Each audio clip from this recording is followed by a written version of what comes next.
আসসালামু আলাইকুম রহমতুল্লাহি ওবরাকাতু। আমি সুন্দর একটি মসজিদের সামনে দাঁড়িয়ে আছি। চলুন আপনাদেরকে ঘুরে মসজিদ সম্বন্ধে জানিয়ে দিই। এটি মালয়েশিয়ার বুকিত বিন্তাং মসজিদটি আছে। আপনারা যে কোনো সময় এসে এখানে নামাজ পড়তে পারবেন। মসজিদটি একটি বড় গম্বুজ বিশিষ্ট মসজিদ এবং দুইটি মিনার সম্মিলিত। তো আমি মসজিদের ভিতরে যাচ্ছি, আপনারা আমার সাথে আসুন, দেখতে থাকুন।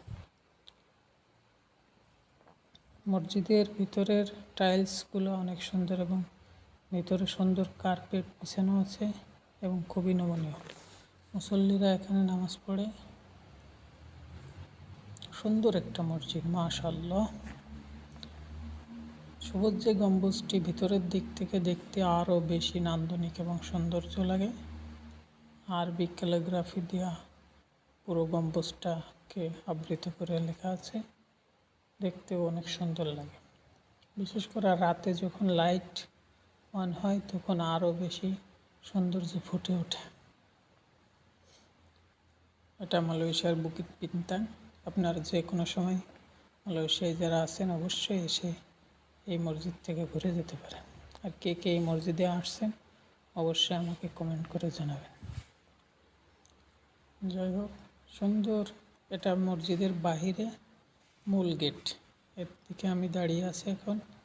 বাইরে থেকে দাঁড়ালে আরও মসজিদের সৌন্দর্য বৃদ্ধি হয়, সৌন্দর্য বেশি ভালো লাগে। টাইলসগুলো অনেকটা মুজাহিদ টাইলসের মতো, মার্বেল পাথরের টাইলস।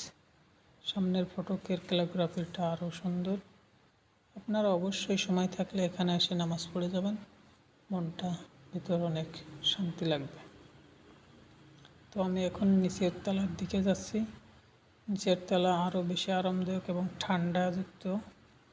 নিচের তলাও অনেক মুসল্লি এখানে নামাজ পড়ার সুব্যবস্থা আছে এবং অনেকেই বসে বসে আল্লাহ বিভিন্ন কিতাবাদি পড়ছে। চলুন আপনাদেরকে বাহিরের দিকে একটু দেখিয়ে নিয়ে আসি। বাইরে আপনার থেকে আরও অনেক সৌন্দর্য লাগে। এখন আমি অজুখানার দিকে আসছি। এখানে একজনকে অজু করতে দেখতেছি। এরকম চারিপাশেই আপনি অজুখানা পেয়ে যাবেন।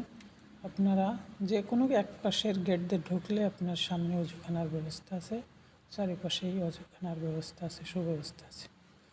এটা হলো পার্কিং এরিয়া। এখান থেকে আমি প্রথমে ভিডিও শুরু করছিলাম। এই যে সবুজ গম্বুজটি, বাইরে যে কোন সৌন্দর্য, ভিতরেও অনেক সৌন্দর্য।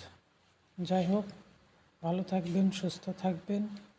আবার নতুন কোনো ভিডিও নিয়ে আপনাদের মাঝে আমি উপস্থিত হব। সে তখন আল্লাহ আপনাদের সবাইকে সুস্থ সবল রাখুক, এই বলে আমি আমার এখানে ভিডিও সংক্ষিপ্ত করছি। আল্লাহ হাফেজ।